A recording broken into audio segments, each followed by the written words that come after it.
Gadgets 360 Hindi में आप सबका स्वागत है। मेरा नाम है प्रणय और आप देख रहे हैं टेक आपकी जुबान में। अब ये जो शो है हमारा, ये आपके लिए ही बनता है। इसमें आपके सवालों के जवाब मिलते हैं। अगर आपको सवाल पूछने हैं और इसमें आपके जवाब चाहिए तो फिर आप जाइए हमारे यूट्यूब चैनल पर, कम्युनिटी टैब पे क्लिक कीजिए। वहां पर बुधवार या गुरुवार को नया पोस्ट आ जाता है, उसमें आपके सवाल पूछ लीजिए। मैं पूरी कोशिश करूंगा कि इस शो में आपके जवाब वहां पर मिल जाए। हर शनिवार को लाइव होता है टेक आपकी जुबान में, और इस शनिवार को जो एपिसोड मिल रहा है आपको, इसमें हम बात करने वाले रिलायंस जियो के बारे में, क्योंकि एक नई रिपोर्ट आई है जिसमें कहा जा रहा है कि गूगल के साथ में साझेदारी करके रिलायंस जो है 4,000 रुपये का एक एंड्रॉयड स्मार्टफोन लॉन्च करना चाहता है। अब इस फोन में क्या क्या फीचर्स मिल सकते हैं आपको, कितनी हम स्पेकुलेशन कर लेंगे कि किस पर ये टारगेटेड है, और आगे जाकर रिलायंस जियो की हार्डवेयर डिवीजन में क्या हो सकता है, इन सारी चीज़ों के बारे में हम बात करेंगे। बस ध्यान रखिएगा कि इस शो में हम जो है थोड़े ज़्यादा रिसर्च करते हैं, थोड़ी ज़्यादा मेहनत करके ये बनाते हैं ताकि आप लोग देख सकें, क्योंकि अभी तक आपका रेस्पॉन्स काफ़ी अच्छा रहा है। तो अगर आपको ये शो पसंद आता है ज़रूर लाइक कर दीजिए, कमेंट करके बताइए कि अगले एपिसोड्स में आप किस बारे में बात सुनना चाहते हैं, कौन से टॉपिक पर हम बात करें, ये सारी चीज़ें बता दीजिए। आप में से बहुत लोगों ने कमेंट करके बहुत सारे टॉपिक्स रिक्वेस्ट कर दिए हैं, तो हमने नोट करके रखे हैं। जिस तरह से रेलेवेंट होगा जिस हफ्ते, उस हफ्ते हम उसके बारे में बात कर देंगे।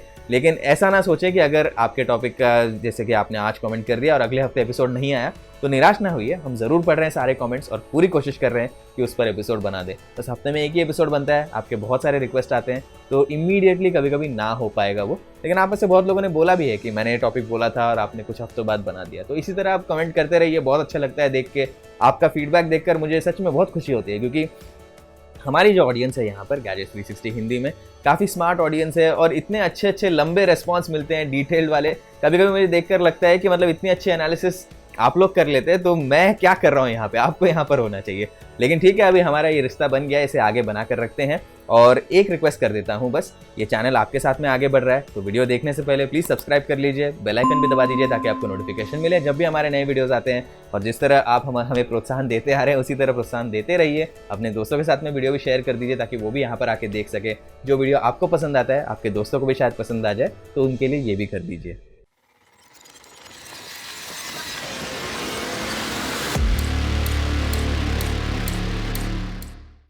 तो चलिए शुरू करते हैं आज का एपिसोड। अब इसमें सबसे पहले हम बात कर लेंगे उस रिपोर्ट के बारे में जिसके कारण मुझे लगा कि चलो रिलायंस जियो के बारे में हम बात कर ही लें। अब इस रिपोर्ट में कहा यह गया है कि 4,000 रुपये का एंड्रॉयड स्मार्टफोन रिलायंस जियो लॉन्च करना चाहता है, और गूगल के साथ में जो साझेदारी की है उसके कारण ये पॉसिबल है। अभी आपने अगर न्यूज़ फॉलो की होगी तो आपको पता चल गया होगा कि रिलायंस जियो, इस कंपनी में गूगल ने थोड़ी बहुत इन्वेस्टमेंट की थी। इन दोनों कंपनीज की एक पार्टनरशिप की बात हुई थी, इसकी अनाउंसमेंट कुछ महीने पहले हो गई थी। अब इसके बाद में अगली डेवलपमेंट यही आई है जो रिपोर्ट हुई है। अभी इसमें यह पता चल रहा है कि रिलायंस अभी भी चाहता है कि जियोफोन 2 ये तो आ गए, ठीक है, चलो उन्होंने हार्डवेयर में थोड़ी बहुत पकड़ बना ली, लेकिन जियोफोन 3 नहीं आया। तो इसके कुछ कारण हो सकते हैं, उनके बारे में थोड़ी देर में बात करेंगे। लेकिन जियोफोन 3 नहीं आया तो वहाँ पर एक गैप बन चुकी है। और आप भी जानते हैं कि अगर आपको आज की डेट में एक अच्छा स्मार्टफोन खरीदना है तो आपका थोड़ा तो बजट होना चाहिए। 4-5 हज़ार रुपये में अच्छे स्मार्टफोन तो नहीं मिलते हैं मार्केट में। कुछ दिनों पहले हमने देखा था एक रेडमी गो नाम का एंड्रॉयड 1 स्मार्टफोन था। अब वो वैसे फ़ोन ख़राब नहीं था, वो ठीक ही था, लेकिन आप ही देख लीजिए उस वहाँ पर कितने मतलब कंपेटिटर्स हैं उस प्राइस रेंज में, बहुत कम मिलेंगे आपको अच्छे वाले। इसके अलावा आप देख लीजिए 8-9 हज़ार पे फिर अच्छे स्मार्टफोन शुरू होते हैं। तो 1500, 2000, 2500 यहाँ तक आपको फीचर फ़ोन का मार्केट दिखेगा। 2,500 से 5,000 के बीच में स्मार्टफोन का मार्केट अभी भी मतलब मेरे ख्याल से तो पूरी तरह से खाली ही है। बहुत ही कम ऑप्शंस मिलते हैं, जो मिलते हैं वो अच्छे नहीं होते हैं। 1-2 गिने चुने अच्छे ऑप्शंस मिलेंगे आपको इस प्राइस रेंज में। तो मार्केट में थोड़ी जगह है, रिलायंस जियो ने देख लिया है।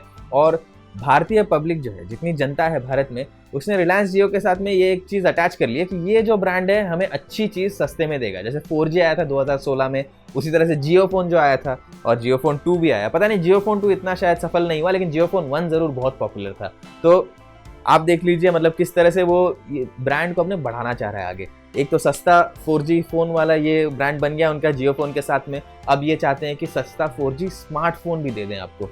अब रिलायंस कंपनी ने एक लाइव ब्रांड के साथ में भी एक कोशिश की थी कि हम स्मार्टफोन मार्केट में एंट्री कर लें और यहाँ पर काफ़ी सारे फ़ोन्स लॉन्च करके देख लेते हैं भारत में क्या चलता है।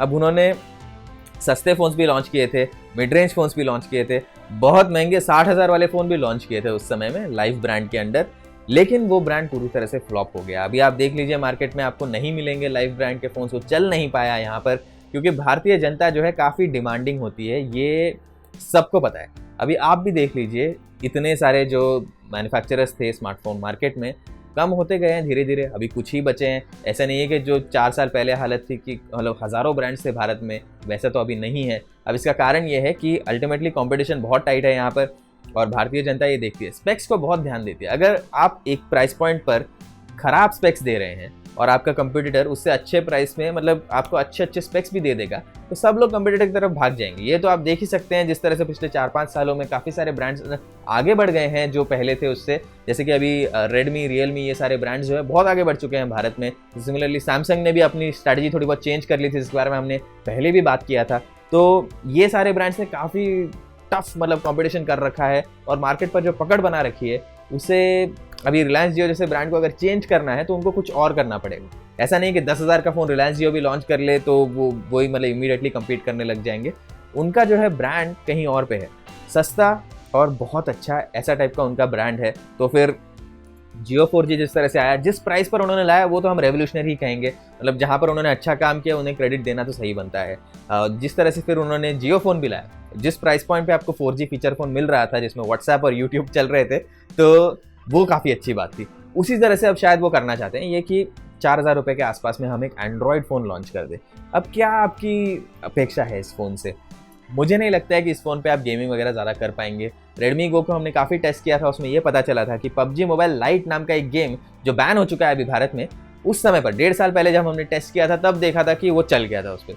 पबजी मोबाइल लाइट के अलावा कोई भी हैवी गेम वहाँ पे नहीं चला, बहुत ही मतलब ऐसे स्लो टाइप का फ़ोन था वो। और उसमें क्या है, जो एंड्रॉयड गो एडिशन था वो काफ़ी स्ट्रिप डाउन वर्जन कहते हैं ना, यानी कि इसमें सारे जो ब्लोटवेयर वगैरह होता है सब निकाल दिया, एकदम बेसिक फीचर्स ही दिए हैं। तो आप बस समझ लीजिए वो नाम के लिए स्मार्टफोन है, बस उसमें कॉलिंग मैसेजिंग वगैरह ठीक से चलता है, थोड़ी बहुत गेमिंग कर सकते हैं, लेकिन एक्चुअल में उसका हार्डवेयर इतना लिमिटेड है कि ज़्यादा आगे नहीं बढ़ सकते। तो उस टाइप का एक्सपीरियंस अगर आपको मिल जाएगा ये 4,000 रुपये वाले जियो फ़ोन में, तो मैं तो ये कहूँगा कि आपको खुश रहना चाहिए। मैं पर्सनली बहुत खुश हो जाऊँगा, क्योंकि ये प्राइस पॉइंट बहुत सेंसिटिव है। अब मार्केट भी देखिए ना, किसके लिए ये, ऐसे थोड़ी है मतलब कोई जो शौक के लिए फ़ोन खरीद रहा है, गेमिंग वगैरह करने के लिए खरीद रहा है, वो 4,000 रुपये में क्यों फ़ोन खरीदेगा? 4,000 रुपये के बजट में ऐसे लोग आते हैं जिनको फ़ोन की बहुत ज़रूरत होती है, स्मार्टफोन की बहुत ज़रूरत होती है, लेकिन शायद उतने रिसोर्सेज ना हो कि वो अच्छा स्मार्टफोन ले पाएँ। 8-9 हज़ार रुपये भी मतलब काफ़ी बड़ी अमाउंट होती है, ऐसा नहीं कि अमाउंट कम है। अब 8-9 हज़ार रुपये जो खर्च नहीं कर पा रहे हैं स्मार्टफोन पे, क्यों उनको सिर्फ फीचर फ़ोन पे रहना चाहिए? टेक्नोलॉजी आगे बढ़ते जा रही है, सस्ते में उनको भी अच्छा स्मार्टफोन मिलना चाहिए। तो इस मार्केट को रिलायंस जियो टारगेट करना चाह रहा है, और मेरे ख्याल से अगर ये रिपोर्ट सच है तो ये बहुत ही अच्छा मूव है। क्यों? क्योंकि इस मार्केट में कंपटीशन कम है। आप बता दीजिए 2,500 से 5,000 के बीच में आप देख लीजिए कितने अच्छे स्मार्टफोन्स हैं। अगर आपको मिल जाएंगे 10 अच्छे स्मार्टफोन उस प्राइस रेंज में, तो मैं कह दूंगा कि मैं पूरी तरह से गलत हूँ। लेकिन जितनी मैंने रिसर्च की उसमें मैं आपको बता सकता हूँ कि उस प्राइस रेंज में आपको शायद 1 या 2 अच्छे ऑप्शंस मिलेंगे। ज़्यादातर ऑप्शंस जो यहाँ पर मिलते हैं या तो वो स्मार्टफोन नहीं है, या तो वो बहुत ही ख़राब स्मार्टफोन है जो किसी को नहीं खरीदने चाहिए। तो इसीलिए गूगल के साथ में साझेदारी जो उन्होंने की है वो यहाँ पर उनको मदद करेगी एकदम ही लो एंड हार्डवेयर में, बहुत ही बजट वाले हार्डवेयर में ऑप्टिमाइज करने के लिए सॉफ्टवेयर को। तो गूगल के सारे ऐप्स जैसे कि यूट्यूब मेरे लिए बहुत इंपॉर्टेंट ऐप है, आपके लिए भी ये अच्छा चल जाना चाहिए उस स्मार्टफोन में। उसी तरह से जीमेल हुआ, गूगल प्ले हुआ, ये सारे ऐप्स को ऑप्टिमाइज करना भी एक बहुत बड़ी मतलब चैलेंज होता है। तो उस प्राइस रेंज में अगर वो ठीक से कर लेंगे गूगल के साथ में साझेदारी करके, अच्छा रहेगा। दूसरी बात यहाँ पर सॉफ्टवेयर अपडेट की बात है, किस तरह से इतने बजट हार्डवेयर में आप अच्छा सॉफ्टवेयर एक्सपीरियंस दे सकते हैं, सॉफ्टवेयर अपडेट्स वगैरह दे सकते हैं। यहाँ पर भी गूगल की साझेदारी उनके लिए काम में आएगी। अब तीसरी बात है यहाँ पर व्हाट्सएप जैसे ऐप्स तो इसमें चली जाएंगे, क्योंकि ये मुझे नहीं लगता है कि गूगल के साथ में साझेदारी करने के बाद में ये iOS का बनाएंगे स्मार्टफोन, ये एंड्रॉयड का ही स्मार्टफोन होगा। अगर ये लॉन्च हो जाता है 4,000 में तो आपको डेफिनेटली एक एंड्रॉयड का कोई वर्जन मिलेगा उसमें। मेरे ख्याल से एंड्रॉयड गो एडिशन होना चाहिए, लेकिन देखते हैं, अभी अनाउंस नहीं हुआ है तो ज़्यादा कुछ कह नहीं सकते उस बारे में। तो यहाँ पर व्हाट्सएप जैसे ऐप्स या फिर जो ऐप्स आप ज़्यादा यूज़ करते हैं एंड्रॉयड पर, वो सारे आपको मिल जाने चाहिए।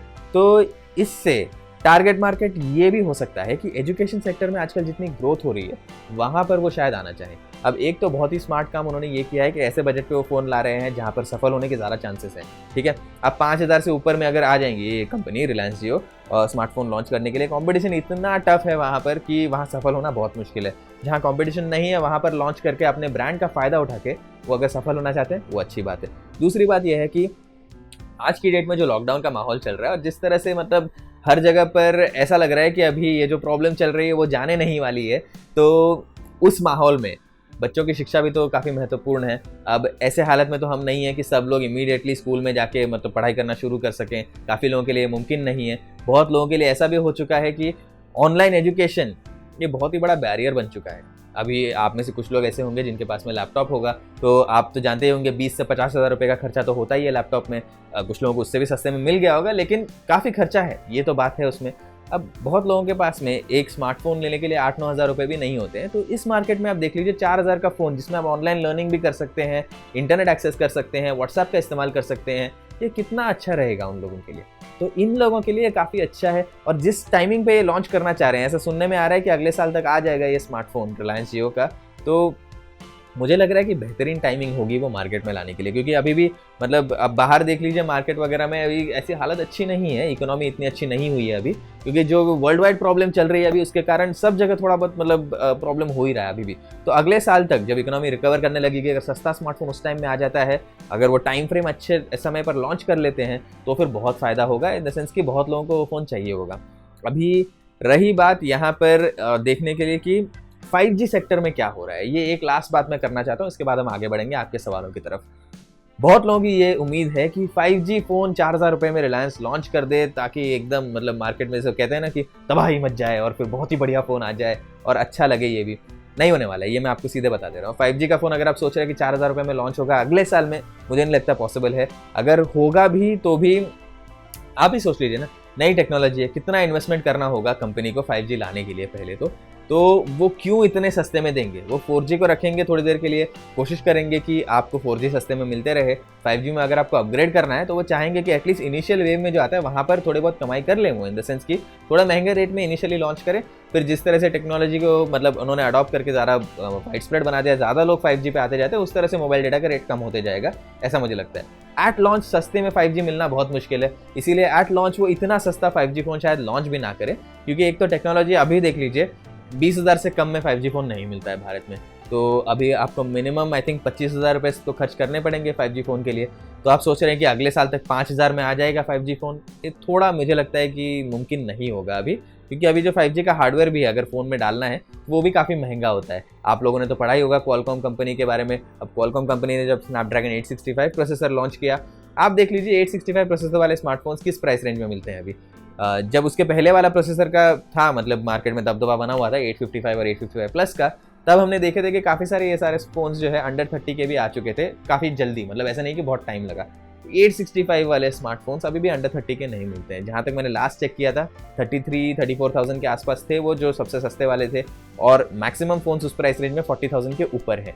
तो बहुत लोगों ने कहा है कि 5G होने के कारण इस चिप का दाम थोड़ा ज़्यादा है, इसीलिए वो सस्ते में नहीं आ पा रहा है। 765GB अब देख लीजिए वन प्लस नॉट में जो प्रोसेसर है वो भी 25,000 के आसपास मिनिमम मिल रहा है, और ज़्यादातर लोग जो वेरिएंट्स खरीद रहे हैं वो 28,000 या 30,000 वाले वेरिएंट्स हैं उसके। तो अभी ये टेक्नोलॉजी सस्ते में नहीं आ रही है, अभी भारत में 5G लॉन्च भी नहीं हुआ है, तो मुझे नहीं लगता कि 5,000 रुपये में आपको 5G स्मार्टफोन एक्सपेक्ट करना चाहिए।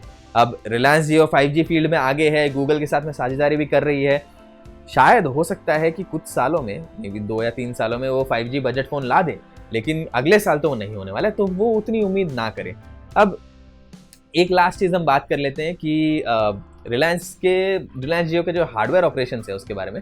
अभी रिलायंस जियो ने ना ऐसा नहीं है कि सिर्फ फ़ोन्स पर ही ध्यान दिया, उसके अलावा भी काफ़ी जगह पे उन्होंने हार्डवेयर में इन्वेस्ट किया है।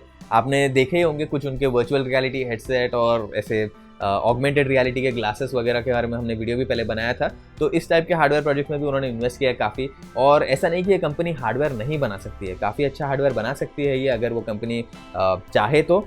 और मैं उम्मीद करता हूँ कि ये जो 4,000 रुपये का स्मार्टफोन है वो उसी तरह से एकदम हाई क्वालिटी हार्डवेयर के साथ में आए जो हम इस कंपनी से एक्सपेक्ट करते हैं, और सस्ते में अगर अच्छा फ़ोन रहे, भले ही उसमें गेमिंग वगैरह ना कर पाएँ, बेसिक चीज़ें चल जाए, व्हाट्सएप चल जाए और फिर इंटरनेट चल जाए, यूट्यूब चल जाए, और साथ में फ़ोन कॉल मैसेजिंग जो बेसिक चीज़ें होती है, और साथ में एंड्रॉयड के थोड़े बहुत अपडेट्स वगैरह भी आ जाए, मैं बहुत खुश हो जाऊँगा। मैं तो कहने को तैयार हूँ कि ये सारी चीज़ें मिल जाएंगी अगर इस फ़ोन में, और बस चल रहा है, बैटरी लाइफ ठीक है, 1 दिन चल जाती है, मुझे कोई प्रॉब्लम नहीं होगी।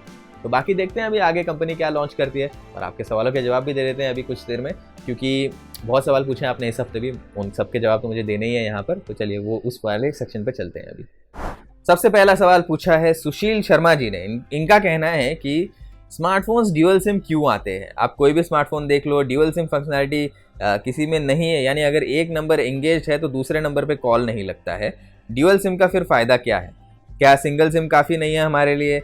अब मिडिल क्लास के लिए जियो भी जेब पे भारी पड़ जाता है। क्या जियो 4G के बदले में BSNL 3G का इस्तेमाल करना सही विकल्प रहेगा? अब सुशील जी, आपने एक सवाल कहकर बहुत सवाल पूछ लिए इसमें, लेकिन अच्छा लगा आपका कमेंट देखकर, तो चलिए इसका जवाब देने की कोशिश करते हैं। अब इसमें ड्यूअल सिम क्यों आता है? देखो, अभी ये जो ड्यूअल सिम ड्यूअल एक्टिव वाली टेक्नोलॉजी होती है, वो मुझे पता है कि कुछ फ़ोन्स में वो ठीक से इतना मतलब चलती नहीं है। जो एक्सपीरियंस है वो कभी कभी ऐसा नहीं लगता है कि बहुत ही मतलब अच्छा एक्सपीरियंस है, क्योंकि जब एक चल रहा है, जब एक्टिव है, एज आपको कॉल वॉल लगता है, तभी कभी कभी ऐसा होता है कि दूसरा सिम मतलब कॉल नहीं ले पाता है। तो देखिए, अभी मैं आपको इसमें बता देता हूँ एक चीज़ की, भारत में ऐसा अभी सिचुएशन है कि हर जगह पे नेटवर्क की प्रॉब्लम होती रहती है। तो आप देख लीजिए, मैंने पहले भी बताया इसके बारे में, एक बार मैं गया था, इंग्लैंड गया था, तो उस समय मेरे पास 3G सिम था उस एक हफ्ते के लिए, और उसके 3G का स्पीड भारत के 4G के स्पीड से ज़्यादा अच्छा था। तो वहाँ पर क्या है, नेटवर्क कंजेशन की प्रॉब्लम इतनी नहीं है, नेटवर्क की स्पीड ज़्यादा अच्छा है, जो भारत में नहीं है। तो ड्यूअल सिम का फ़ायदा ये है भारत में कि अगर एक का नेटवर्क गया तो दूसरा वाला चला दो। ऐसा बहुत लोगों ऐसी मतलब हालत हो रखी है कि कभी कभी क्या होता है, एक सिम का नेटवर्क बहुत अच्छा चलता है घर के एक कोने में, घर के दूसरे कोने में दूसरे का अच्छा चलता है, तो इसलिए दोनों रख लेते हैं। पहले क्या हुआ करता था, जब लोग ऑफिस वगैरह जाया करते थे, तभी कुछ लोग कहते थे कि मेरे घर पे एक सिम का नेटवर्क अच्छा आता है, ऑफिस में दूसरे का नेटवर्क अच्छा आता है, इसलिए मैं दोनों रखता हूँ। तो मेनली यही फ़ायदा है ड्यूअल सिम का। अभी आगे टेक्नोलॉजी और अच्छी हो, सारे फ़ोन्स में ऐसा टेक्नोलॉजी आ जाए कि दोनों सिम एक साथ एक्टिव रहें और दूसरे पे कॉल आए तो कॉल वेटिंग पर चले जाए, ऐसा हो मुझे लगता है। लेकिन देखते हैं अभी आगे कहाँ जाती है टेक्नोलॉजी। मेनली अभी के लिए बस वो चॉइस की बात होती है। अभी आगे जाकर शायद ये सिचुएशन चेंज हो जाए, और जितना मुझे दिख रहा है ई सिम की तरफ ट्रेंड बढ़ रहा है। एक तो जो फिजिकल सिम कार्ड होते हैं, कुछ सालों में मुझे नहीं लगता है वो रहेंगे मार्केट में। एप्पल और गूगल ऐसी कंपनी ने ऑलरेडी ई सिम ला दिया है, सैमसंग ने भी शायद लाया है वो अपने स्मार्टफोन में। तो प्राइमरी सिम अभी भी वो देते हैं एक फिजिकल सिम कार्ड का स्लॉट, लेकिन सेकेंडरी सिम के लिए वो ई सिम कर दिया उन्होंने। तो आगे जाकर मुझे लगता है जब ई सिम आ जाएगा तब उसमें अलग से सिम कार्ड डालने की ज़रूरत ही नहीं है। अब एक ही सिम को जल्दी से मतलब स्विच कर सकते हैं, इससे उसमें चले जाए, दूसरे से तीसरे में चले जाए। होपफुली वो चिप के साथ में अच्छे से इंटीग्रेटेड हो और जो आपकी प्रॉब्लम है वो आपको ना आए। आपका दूसरा सवाल ये था कि जियो 4G के बदले में BSNL 3G का इस्तेमाल करना ये सही विकल्प रहेगा या नहीं। देखिए अभी सुशील जी, ये इसके बारे में मैं कुछ भी कमेंट करूंगा ना, वो किसी कंपनी की तरफ अनफेयर होगा। अब इसका कारण ये है कि आपको प्रॉब्लम हो रही होगी जियो से, ठीक है, आपके एरिया में शायद कवरेज इतना अच्छा नहीं होगा, लेकिन मैं आपको बता सकता हूँ कि ऐसे 10 लोग आके सामने से बोलेंगे कि नहीं मेरे एरिया में तो जियो ही बेस्ट है और दूसरे नेटवर्क इतने अच्छे नहीं चलते हैं। तो जो आपने सवाल पूछा इसका जवाब मैं दे नहीं सकता, क्योंकि अगर आपके एरिया में BSNL 3G ज़्यादा अच्छा चल रहा है जियो 4G से, तो आप वही यूज़ कीजिए, फिर क्यों आपको 4G पर आना है अगर आपको 3G का स्पीड ज़्यादा अच्छा लग रहा है तो। क्योंकि काफ़ी जगह पे नेटवर्क कवरेज जो है, नेटवर्क स्ट्रेंथ इतनी अच्छी नहीं होती है, तो शायद इसकी वजह से आपको प्रॉब्लम आ रही होगी। बाकी अगर मैं बोलूँ तो मेरे एरिया में मैं कह दूंगा चलो एयरटेल अच्छा चल रहा है, सामने वाला बोलेगा वहाँ पे जियो अच्छा चल रहा है, तो इस टाइप के सवाल का जवाब देना थोड़ा मुश्किल होगा। आप बेस्ट चीज़ कर सकते हैं कि आपके एरिया में दूसरे लोगों से पूछ लीजिए कि उनका क्या एक्सपीरियंस रहा है। अगर सब कह रहे हैं कि जियो अच्छा है तो फिर आप जियो में ही बने रहिए, क्योंकि हो सकता है कि आपके स्मार्टफोन में कुछ इशू हो जिसकी वजह से स्पीड ना आ रही हो। या फिर आप देख लीजिए कि BSNL 3G वालों का क्या एक्सपीरियंस है, साइड बाय साइड किसी का फ़ोन लेकर कंपेयर करके देख लीजिए, साइट्स लोड हो रहे हैं नहीं, स्पीड टेस्ट में किस तरह की परफॉर्मेंस आ रही है, और उसके बाद में आप डिसीजन ले लीजिए। इसके ऊपर मैं ऐसे प्रॉपर कमेंट दे नहीं सकता अभी अनफॉर्चुनेटली। चलिए आगे बढ़ते हैं। इसमें रोहित शुक्ला का सवाल है, सर आपकी वीडियो काफ़ी अच्छी होती है और आप असली रिव्यू बताते हैं। मैंने आपके चैनल पर लेनोवो के 6 पावर का रिव्यू देखकर मोबाइल लिया था जो काफ़ी अच्छा अभी तक मैं यूज़ कर रहा हूँ। थैंक यू रोहित जी। अब ये वाला जो पर्टिकुलर स्मार्टफोन है इसका रिव्यू मैंने नहीं किया था, मेरे से पहले हमारे हिंदी वेबसाइट के जो एडिटर है संदीप सिन्हा, उन्होंने किया था, तो आपका थैंक यू मैं उनको ज़रूर बताऊंगा। चलिए आगे बढ़ते हैं। जियो अगर अच्छे प्रोसेसर के साथ में अच्छे बजट में मोबाइल लॉन्च कर दे तो बहुत ही अच्छी बात होगी। अब रोहित जी मैं भी यही कह रहा हूँ, अच्छे प्रोसेसर के साथ में अच्छे बजट में करे, लेकिन इस टाइम पे उनका टारगेट जो है बजट सेगमेंट है। तो अगर आपको ज़रा अच्छा प्रोसेसर चाहिए 4000 रुपये में आपको नहीं मिलने वाला है। यहाँ पर अगर फ़ोन अच्छा चल जाए, बेसिक चीज़ें व्हाट्सएप यूट्यूब वगैरह हो जाए, वही काफ़ी है। आगे बढ़ते हैं। राकेश चौधरी जो हमारे रेगुलर व्यूअर है, आई थिंक अब तक टेक आपकी जुबान में के हर एपिसोड में इन्होंने सवाल पूछा है, तो थैंक यू, आप आते रहते हैं, अच्छा लगता है। और एक बार मैंने देखा भी था कि मैंने कुछ कह दिया था और मैंने आपको कहा था कि कमेंट कर देना अगर आपको मेरा जवाब वगैरह पसंद नहीं है या सहमत है या नहीं है, तो आपने बहुत ही डिटेल रिस्पॉन्स लिखा था उसमें, मैं वो पढ़ के काफ़ी खुश हुआ था। बहुत अच्छी एनालिसिस करते हैं आप, तो प्लीज़ आते रहिए हर हफ्ते हमारे एपिसोड में। चलिए, अब इनका कहना है कि जैसा पहले भी एक एपिसोड में जियो के बारे में चर्चा की थी जिसमें मैंने आपकी राय बताया था कि काम केवल जियो ही कर सकता है भारतीय मार्केट में, मुझे लगता है कि जियो इस बार लाइफ को रीब्रांड करके मार्केट में उतरेगा। इसमें कोई शक नहीं है कि इसकी 5G सर्विस में भी जियो सबसे सस्ता साबित होने वाला है, ठीक है। और इनका सवाल ये है कि 5,000 से 20,000 की रेंज में जो ये कंपनियां रोज़ नए नाम से पुराने माल के रूप में लॉन्च कर रही है, इससे खुद के पैरों पे कुल्हाड़ी मारने का काम तो नहीं कर रही है ये, क्योंकि इनसे ज़रूर पक गया हूँ और अब मेरा नेक्स्ट फ़ोन इन कंपनीज रेडमी, रियलमी, पोको में से नहीं होगा। तो देखिए, सबसे पहले आपने कहा है रीब्रांड करने की बात, लाइफ को रीब्रांड करके नया फ़ोन लाने वाली चीज़, देखिए रीब्रांडिंग ये वर्ड मैं यूज़ नहीं करूँगा उसके लिए। मुझे नहीं लगता है कि लाइफ ब्रांड में नया फ़ोन लॉन्च करेंगे, क्योंकि वो ब्रांड चला नहीं ना, तो थोड़ा मार्केट में ये नाम बन गया कि नहीं, इस ब्रांड के फ़ोन्स नहीं लेने चाहिए इस टाइप के। तो इसीलिए मुझे लगता है कि वो वाला थोड़ा अभी उन्होंने पीछे कर दिया है। शायद कुछ सालों में लेके आए, पता नहीं। लेकिन ये जो अगला फ़ोन आ रहा है, जो इनका स्मार्टफोन आ रहा है, मेरे ख्याल से ये जियो फ़ोन के ब्रांडिंग पर ही प्ले करेंगे, क्योंकि ऑलरेडी वो मार्केट में अच्छा नाम बन चुका है ना कि जियो फ़ोन सस्ता अच्छा था। तो उसी तरह से ये चाहेंगे कि एक स्मार्टफोन भी आ जाए इसमें। अगर जियो फ़ोन 3 कह दें उसको तो फिर और अच्छा रहेगा। लेकिन थोड़ा शायद ये भी हो सकता है कि जियो फ़ोन ये एक फीचर फ़ोन है, ऐसा भी ब्रांड बन चुका है मार्केट में, तो शायद वो नया कुछ लाएं, लेकिन जियो इस शब्द का इस्तेमाल करेंगे, ऐसा मुझे लगता है। तो चलिए, अभी दूसरा आपने जो पूछा था कि 5 से 20,000 रुपये के रेंज में जो कॉपी पेस्ट का काम चल रहा है, उससे ब्रांड्स को नुकसान हो रहा है कि नहीं। अभी कल ही हमारे जो रिव्यूज़ के एडिटर हैं टीम में, उन्होंने एक लिस्ट बनाई थी रियलमी के स्मार्टफोन्स की, कि उन्होंने 8,000 से लेके 15,000 के बीच में कितने सारे फ़ोन लॉन्च कर दिए हैं। और ऐसा भी हो रहा है कि एक फ़ोन का जो हायर वेरिएंट है वो दूसरे फ़ोन के बेस वेरिएंट से महंगा हो चुका है, और बहुत कन्फ्यूजन है मार्केट में। प्रॉब्लम ये है ना कि ये जो है फ़ोन, आप सोच रहे होंगे, मैं भी सोच रहा हूँ कि अपने पैर पे कुल्हाड़ी मार रहे हैं, कंफ्यूज हो रहा है, खरीदने में समझ में नहीं आ रहा है कि कौन से फ़ोन्स लॉन्च कर रहे हैं। रियलमी अकेली कंपनी नहीं है ऐसा, और दूसरे भी बहुत सारे हैं, जैसे आपने नाम भी लिया था उनका। तो ये कॉपी पेस्ट वाले फ़ोन्स भी लॉन्च कर रहे हैं काफ़ी सारे। तो इससे होता ये है कि मार्केटिंग बज़ बन जाती है बस, और उनको बार बार पब्लिसिटी मिलती रहती है। लोगों को लगता है कि ये नया फ़ोन है, इसकी तरफ जाते हैं। फ़ोन थोड़ा पुराना हो जाता है बजट में, तो फिर ऐसा लगता है लोगों के नहीं, ये पुराना वाला है, मैं क्यों खरीदूँ। तो वो सब बहुत मतलब कॉम्प्लेक्स गेम खेल रही हैं कंपनियाँ। मैं तो ये कह रहा हूँ कि वो कंपनी अपने पैर पे कुल्हाड़ी नहीं मार रही है, क्योंकि उनको एग्जैक्टली पता है वो क्या कर रहे हैं। बिना सोचे समझे तो कोई ये सब फ़ोन लॉन्च नहीं करता है। तो जिस तरह से उन्होंने अपना गेम प्लान बनाया, उनको पता है कि हम ये फ़ोन लॉन्च कर देंगे नए नाम से, फिर उसको वापस लेके आ जाएंगे थोड़े बहुत 1-2 फीचर चेंज करके। तो ये दोनों फ़ोन की कंबाइंड सेल्स जो होगी ना, वो ज़्यादा होगी वो सिंगल फ़ोन से। मार्केट में कॉम्पिटिशन बहुत टफ है, इसीलिए शायद वो ये तरीका अपना रहे हैं। मुझे बिल्कुल पसंद नहीं है। और जैसा आपने कहा कि नेक्स्ट फ़ोन आपका जो होगा इन कंपनियों से नहीं होगा, क्योंकि आपको कन्फ्यूजन हो रही है, आपको अच्छा नहीं लग रहा है ये। बिल्कुल, अगर ज़्यादा लोग ऐसा करें तो शायद ये प्रैक्टिसेस कम भी हो जाएँ। तो आपने जो निर्णय लिया है वो सही लिया है आपके हिसाब से। लेकिन बस मेरी ये उम्मीद है कि मार्केट में कम फ़ोन लॉन्च हो और उनको लॉन्ग टर्म सपोर्ट मिले। वो नहीं होता है आजकल। अभी एक फ़ोन आ गया, उसको एक अपडेट मिल गया तो खुश होना पड़ता है हमें। ये कैसा, मतलब ये अच्छी बात नहीं है ना। थोड़े सिक्योरिटी अपडेट 2 साल तक तो मिले मिनिमम, और 2 एंड्रॉयड वर्जन के अपग्रेड मिले, तब मज़ा आएगा। लेकिन वो तब हो पाएगा जब एक ही फ़ोन बहुत लंबे समय तक चलेगा। अनफॉर्चुनेटली अपने मार्केट में नई चीज़ जो आती है ना, वो ज़्यादा बिकती है। तो इसीलिए इस तरफ ये जा रही हैं कंपनियाँ। उम्मीद है कि ये चेंज हो जाए। चलिए आगे बढ़ते हैं। रोशन चौधरी का कहना है, आदरणीय प्रणय भाई नमस्कार। अच्छा, नमस्कार रोशन जी। ये कह रहे हैं कि बड़े दुख के साथ ये कहना पड़ रहा है कि आप मेरे सवाल का जवाब देते नहीं हो। गलत बात, मैं जवाब दे रहा हूँ अभी। मैं उम्मीद करता हूँ कि आप इस बार मेरे सवाल का जवाब ज़रूर शामिल करेंगे। ठीक है, कर रहा हूँ। मुझे लगता है कि जियो आने वाले समय में स्मार्ट इंडस्ट्री में, यानी स्मार्टफोन इंडस्ट्री में अच्छा काम करेगी, और लोग उसे पसंद भी करेंगे, क्योंकि जियो भारत में एक रेप्यूटेड ब्रांड बन चुका है। रोशन जी देखिए, उम्मीद तो मेरी ये भी है कि जियो अच्छा कर ले भारत में, मतलब भारतीय कंपनी है, भारत में अच्छे फ़ोन उनके बिक जाएँ तो बहुत अच्छी उम्मीद है। लेकिन मैं आपसे एक चीज़ के बारे में नाखुश हूँ थोड़ा। आपने बोल दिया कि मैं सवाल का जवाब नहीं देता, और आपने यहाँ पर सवाल नहीं पूछा है, आपने तो अपनी राय दे दी है। तो अगली बार आप आइए, एक सवाल पूछिए मुझसे, मैं उसका जवाब ज़रूर दूंगा, ये मैं आपको गारंटी देता हूँ।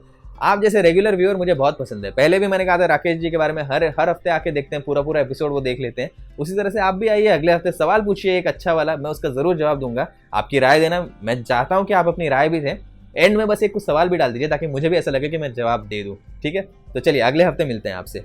मनदीप चौधरी आ गए यहाँ पर, जो पूछ रहे हैं कि रिलायंस जियो ने 4G क्रांति तो लाई है, जियो फोन लॉन्च किया ऐसा जिनके बजट के एक फीचर फोन था जो 4G भी यूज कर पाए, बट यही सब 5G में भी हो जाए तो क्या कहना। शुरू में जियो ने अनलिमिटेड डेटा दिया, बस यही सब 5G में भी मिल जाए तो मज़ा आ जाएगा। मनदीप जी बात सही है, लेकिन 5G में आपको ये सारे बेनिफिट शायद ना मिले। आप सोच लीजिए क्यों, मतलब इसका कारण मैं आपको बताता हूँ, आप फिर उसके बाद थोड़ा गौर से सोचिए कि 4G में जब जियो भारत में आया था, 4G लेके आया भारत में, उस टाइम पर जियो जो है नया मतलब प्लेयर था मार्केट में। डिसरप्टर कहते हैं उसे, एक शब्द होता है जो मार्केट में ऐसे आकर, जो जिसे हम कहते हैं ना बार बार कि तबाही मच गई मार्केट में, जियो आ गया और एकदम ऐसे इतने सस्ते रेट में सब कुछ लेके आ गया कि सारे प्लेयर को रेट कम करने पड़े। आज की डेट में आप बताइए, जियो जब एस्टैब्लिश्ड कंपनी हो चुकी है तो उसको सस्ते में 5G लाने की क्या ज़रूरत है। वो इनिशियली तो रेट हाई रख सकता है, फिर बाद में कम कर सकता है। और ये जो कंपनी है अभी थोड़ी मार्केट लीडर की तरफ मतलब ज़्यादा जा रही है ना, तो अभी वो ऐसा नहीं है कि मतलब नया है उसको अपना दबदबा बनाना है मार्केट में। जब एस्टैब्लिश्ड कंपनी है तो उसको ये सारी चीज़ें करने की ज़रूरत नहीं। तो मेरी उम्मीद है कि सस्ता 5G मिल जाए। मुझे नहीं लगता कि ऑन डे 1 आपको सस्ता 5G मिलेगा। चलिए आगे बढ़ते हैं। केतन खत्री, इनका कहना है कि I want 5G device with unlock SIM setting, मतलब आप कोई भी सिम कार्ड उसमें डाल सकते हैं। जी मुझे भी यही चाहिए। जियो लॉक्ड सिम वाला तो यहाँ पर लॉन्च नहीं करेगा, लेकिन 5G डिवाइस अगर आप जियो से उम्मीद कर रहे हैं तो वो थोड़ा समय लगेगा। मुझे लगता है इमीडिएटली सस्ता 5G डिवाइस लॉन्च करेंगे वो। बट अभी जो डिवाइस आ रहा है उनका 4,000 रुपये में, उससे तो मैं काफ़ी उम्मीद रखता हूँ कि भाई सस्ता 4G अच्छा डिवाइस मिल जाए। चलिए, सैयद मोहम्मद इरशाद, ये भी हमारे रेगुलर व्यूअर है। इनका कहना है सर नमस्कार। नमस्कार। ये कह रहे हैं कि जियो सस्ते मोबाइल और गूगल अच्छे स्पेसिफिकेशन के मोबाइल के लिए मशहूर है, तो भविष्य में दोनों मिलकर वाजिब दाम में अच्छे 4G या 5G मोबाइल लाएंगे। आने वाले समय में भारत का 5G मार्केट जियो ही कब्जा करेगा। जियो के पास में कैपिटल है, रिसोर्सेस है। आने वाला समय जियो का हो सकता है अगर अच्छे प्राइस पर 5G डेटा और अच्छे मोबाइल लेकर आ जाते हैं तो। सैयद जी, आपने सही कहा है ये सब। मुझे भी यही लगता है कि जियो के पास बहुत अच्छी अपॉर्चुनिटी है यहाँ पर मार्केट में अपना दबदबा बनाने की, लेकिन स्मार्टफोन जो मार्केट है ना वो थोड़ा मुश्किल है इस कंपनी के लिए क्रैक करना। आगे देखते हैं, मैं गलत होऊंगा तो मैं बहुत खुश होने वाला हूँ, लेकिन अभी क्या है ना, जिस तरह से बाकी प्लेयर्स ने पकड़ बना के रखी है हार्डवेयर साइड पे, उतना मुझे नहीं लगता है जियो बना पाएगी। उसको टाइम लगेगा। ये स्मार्टफोन और टेलीकॉम इंडस्ट्री का जो मार्केट है, यानी कि जो नेटवर्क वगैरह आता है फ़ोन में और जो हार्डवेयर बनता है उसका मार्केट में, मतलब ग्लोबली आप देख लीजिए, ज़्यादा कंपनीज नहीं है जिन्होंने दोनों में अच्छा किया है कि टेलीकॉम भी अच्छा कर रहे हैं और फ़ोन भी अच्छे बना रहे हैं। अलग अलग स्पेसिफिकेशन चाहिए होती है, अलग अलग मतलब स्पेशलाइजेशन होती है दोनों के लिए। तो मुझे नहीं लगता है कि जियो अभी इमीडिएटली तो 1-2 साल में सक्सीड कर पाएगी स्मार्टफोन मार्केट में। अगर करे तो अच्छा है, लेकिन मुझे नहीं लगता वहाँ पर होगा। लेकिन 5G डेटा के इसमें ज़रूर जियो 5G लाएगा भारत में, ये तो पता ही है। रेट अच्छा आ जाए बस मज़ा आ जाएगा। डे 1 पे मैं अपग्रेड करने को तैयार हूँ 5G फ़ोन पे और 5G डेटा के लिए भी। सब रेट पर निर्भर है। अगर बहुत महंगा होता है तो कौन लेना चाहता है ना। इस टाइप के माहौल में कोई ज़्यादा, मतलब अभी भी मैं कहूँगा कि 5G इस टाइम पे अगर मुझे दे दिया आपने, मैं कहूँगा फालतू का खर्चा है, क्योंकि ज़्यादातर समय हम जो है घर पर ही रहते हैं। तो घर पर, अभी मेरे घर पे तो वाईफाई नेटवर्क है, यूट्यूब पे काम करना है तो वाईफाई के बिना तो काम नहीं होता है, तो मेरे लिए इतना अभी फ़ायदेमंद नहीं होगा। लेकिन अगर लॉन्च होता है और तभी बाहर का माहौल वगैरह ठीक हो जाता है तो सच्ची में सस्ता होगा तो बहुत मज़ा आ जाएगा। आपने सही बात कही है। चलिए आगे बढ़ते हैं। विजय कुमार जी का सवाल देखते हैं। इनका कहना है कि कंपनी को ध्यान देना चाहिए अच्छा स्पीड और कवरेज देने के लिए। जैसा आपने पहले भी बोला था, यानी मैंने पहले बोला था कि भारत में सबसे सस्ते डेटा रेट्स हैं लेकिन क्वालिटी इश्यूज है। अब विजय जी, ये आपने बिल्कुल सही पॉइंट कहा। मेरे को बहुत अच्छा लगा ये सुनकर कि आपने मेरा पुराना वाला वीडियो देखा था इस बारे में। बात बिल्कुल सही है। यहाँ पर कवरेज की प्रॉब्लम है थोड़ी बहुत। डेटा रेट्स यहाँ पर जो मिलते हैं वो काफ़ी सस्ते हैं, डेटा स्पीड जो मिलती है वो काफ़ी ख़राब है। तो ये प्रॉब्लम सॉल्व ज़्यादा होनी चाहिए, ये मैं आपसे पूरी तरह से सहमत हूँ। इनका कहना है कि अलग अलग नेटवर्क कंपनी के बीच में जो कोल्ड वॉर चल रहा है ये प्रॉब्लम है। नेटवर्क कनेक्शन क्वालिटी बहुत ख़राब हो चुकी है और कोई भी कॉल अगर आप करते हैं दो नेटवर्क्स के बीच में तो उसमें बहुत दिक्कत आती है। ये ज़रा प्रॉब्लम है और ब्रांड्स को इस पर ध्यान देना चाहिए, अच्छी नेटवर्क क्वालिटी पे और कॉल क्वालिटी पे।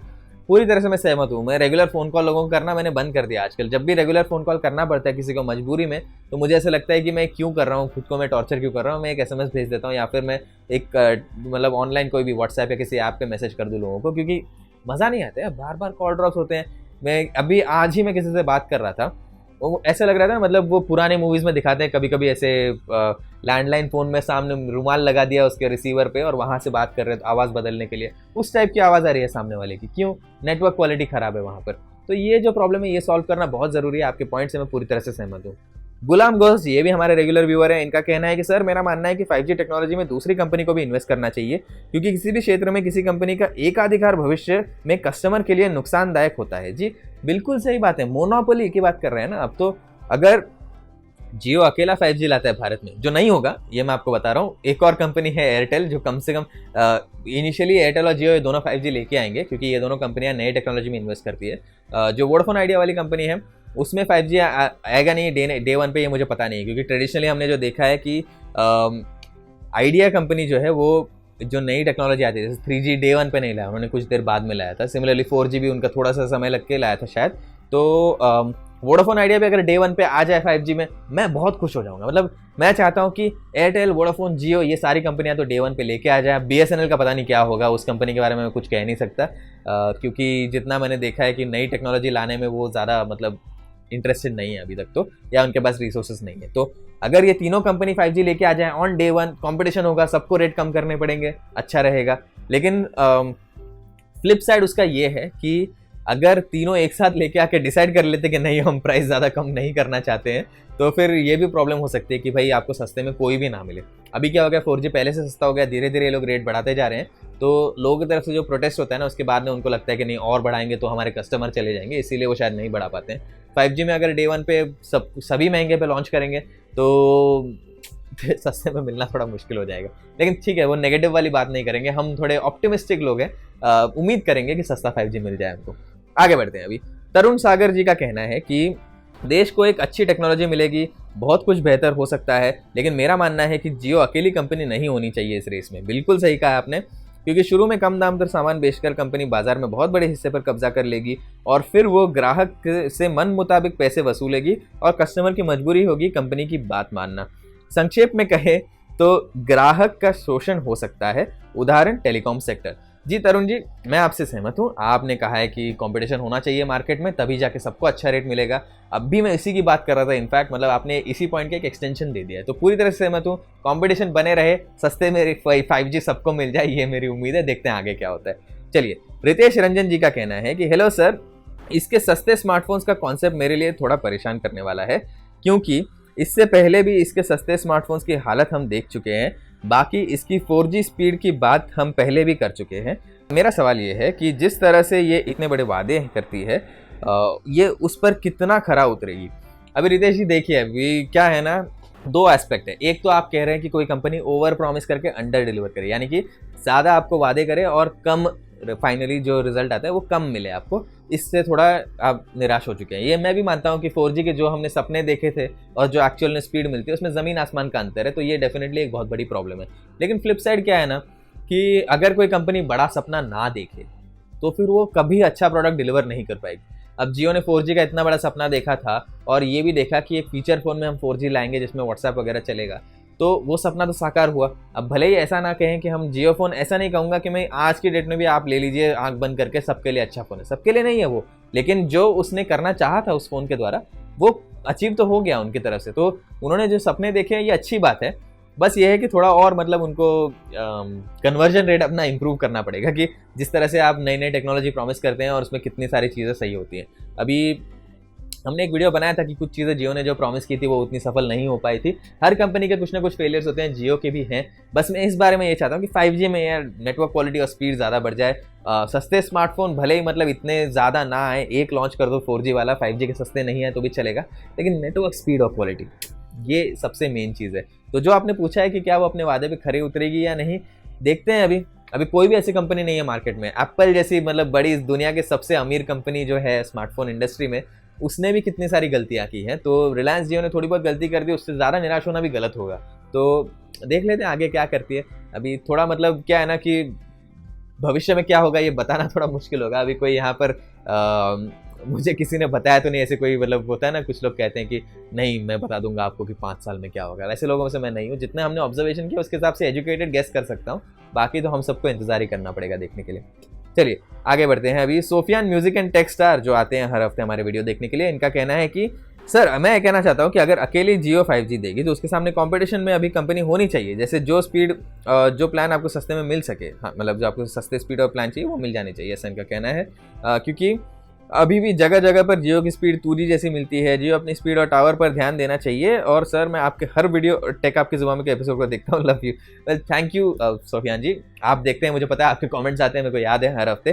तो आपका कहना बिल्कुल सही है, सस्ते में मिले सब मिले वो सब ठीक है, लेकिन अगर नेटवर्क क्वालिटी और स्पीड ये इस पर ज़्यादा ध्यान दें और वो ऑप्टिमाइज़ करके रख दें तो मैं ज़्यादा खुश होऊंगा। मतलब ये सबसे बड़ी इंपॉर्टेंट चीज़ है। आप 5G दे दो, 6G दे दो, 10G भी दे दो, लेकिन अगर स्पीड खराब है तो किसको उससे क्या मतलब है। थियोरेटिकली 4G का स्पीड इतना है, 5G का स्पीड थियोरेटिकली इतना है, लेकिन एक्चुअल रियल लाइफ में 4G यहाँ पर अटका हुआ है, 5G यहाँ नहीं अटक जाए और ऊपर जाए, ऐसे मेरी उम्मीद है। तो चलिए देखते हैं आगे क्या है। सुबोध कुमार जी का पूछना है, सर मैं वन प्लस नॉट लेना चाहता हूँ लेकिन रिव्यू में आपने बताया था कि स्क्रीन में कुछ दिक्कत है, तो अब ठीक हो गई है वो दिक्कत, प्लीज़ सर जवाब ज़रूर देना आप। देखिए वन प्लस नॉट में डिस्प्ले टिंट की थोड़ी बहुत इशू थी, काफ़ी लोग को ग्रीन टिंट वगैरह आ रहा था उसके डिस्प्ले में। अभी ये जो है जितना मुझे समझ में आ रहा है वो हार्डवेयर का कुछ इशू था उसका।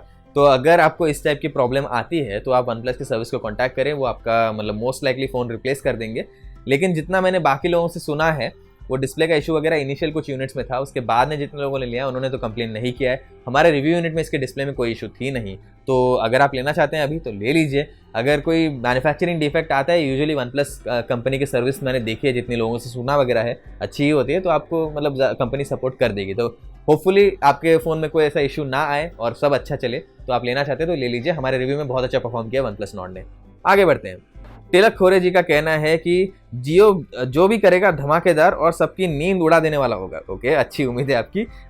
जियो के आने के बाद में प्रतिस्पर्धा बहुत बढ़ जाएगी। 5G के आने के बाद में जियो 5G मोबाइल भी लॉन्च कर देगी। मेरी भी ये उम्मीद है, सस्ते में अच्छा लॉन्च कर दे 5G मोबाइल, अच्छा रहेगा उसके लिए। आगे बढ़ते हैं। अभी महेश भंडागे जी का कहना है कि प्रणय भाई आप रियलमी नार्जो 20 प्रो और नार्जो 20 का रिव्यू कीजिए, आप थोड़ा इंतज़ार कीजिए, आएगा ज़रूर। चलिए, मुर्तज़ा अंसारी जी का कहना है कि जियो का जब एंट्री हुआ था तब जियो ने मास्टर स्ट्रोक खेल दिया था कि और इंटरनेट कॉल सबसे सस्ता हो गया था। अब धीरे धीरे वो दाम बढ़ाने लगी है, लेकिन भविष्य में ऐसा ना हो कि लोगों के जेब पर असर पड़ने लगे। मेरी भी ये उम्मीद है। मार्केट थोड़ा डाउन चल रहा है, सबकी मतलब आर्थिक स्थिति इतनी अच्छी नहीं है, तो इस टाइम पर रेट कम रहे तो ज़्यादा अच्छा है। आगे भी देखते हैं, होपफुली यही होगा। अनूप पेडनेकर, ये भी हमारे रेगुलर व्यूअर है, इनका कहना है कि रिलायंस जियो को 4K बजट फ़ोन में इन्वेस्ट नहीं करना चाहिए। I don't think it will work at 4K, what specs will you get. तो 5G पॉसिबल नहीं है इस बजट में, बजट बहुत ज़्यादा हो जाएगा उसका। तो देखिए, आपका जो कहना है कि 4,000 रुपये में बजट स्मार्टफोन इस कंपनी को नहीं बनाना चाहिए, मैं इससे सहमत नहीं हूँ। कहने का मतलब ये नहीं कि आपकी भावना गलत है, आपकी भावना सही है कि आपकी एक्सपेक्टेशन अलग है स्मार्टफोन से। मैंने जैसे पहले कहा था ना कि 4,000 रुपये के स्मार्टफोन में आप ऑनलाइन लर्निंग देख लीजिए, व्हाट्सएप देख लीजिए, यूट्यूब देख लीजिए और कॉल मैसेजिंग, इतनी चीज़ें चाहिए। इसके अलावा ज़्यादा कुछ नहीं चले अच्छे से, मतलब हैवी चीज़ें ना चले, ठीक है, कोई बात नहीं। बस ये है कि बड़ा डिस्प्ले मिल जाता है सस्ते प्राइस में काफ़ी लोगों को। तो फीचर फ़ोन में इतना छोटा सा डिस्प्ले होता है, जो जियो फ़ोन देखा होगा आपने, जियो फ़ोन 2 भी देखा होगा, थोड़ा बड़ा स्क्रीन आ जाता है ना जब, तो पूरी मतलब लाइफ बदल हो जाती है काफ़ी लोगों की। जो पहली बार फीचर फ़ोन से अपग्रेड करना चाहते हैं उनके लिए काफ़ी अच्छा एक्सपीरियंस रहेगा ये। एंड्रॉयड गो एडिशन मैंने यूज़ किया है, स्लो है थोड़ा वो, ऐसा नहीं है कि बहुत ही blazing fast butter smooth experience मिलेगा उसको आपने, लेकिन कुछ भी इंटरनेट कनेक्टिविटी में मतलब आप जो बेसिक चीज़ें भी ना कर पाएँ अगर, उससे तो अच्छा ही है ना ये कि आपको एक थोड़ा बेसिक 4G फ़ोन मिल जाए, ऑनलाइन क्लासेस वगैरह अटेंड कर लें आप, और बेसिक जो वीडियो कॉलिंग वगैरह होती है वो सब हो जाए उसमें अच्छे से। तो इन सारी चीज़ों की उम्मीद है, बस इससे ज़्यादा कुछ नहीं है। तो ये था आखिरी सवाल टेक आपकी ज़ुबान में के इस एपिसोड का। देखने के लिए बहुत बहुत धन्यवाद। टेक्नोलॉजी की और जानकारी चाहते हैं तो hindi.gadgets360.com पर ज़रूर जाइए, और मिलते हैं अगले हफ्ते शनिवार को, फिर से आ जाएंगे हम टेक आपकी ज़ुबान में का अगला एपिसोड लाकर।